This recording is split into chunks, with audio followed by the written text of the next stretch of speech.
हमेशा तुम्हारे साथ रहूंगी, इस हवा की तरह। बस अपनी आंखें बंद करके इस हवा। দুঃখ ছাড়া মানুষ হয় না, কষ্ট ছাড়া দুনিয়া হয় না, এটাই বাস্তবতা।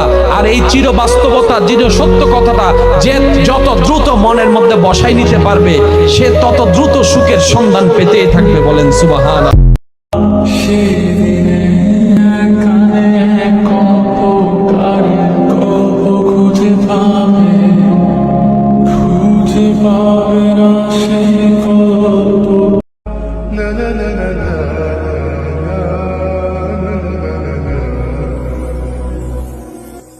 تتقبلهم الناس.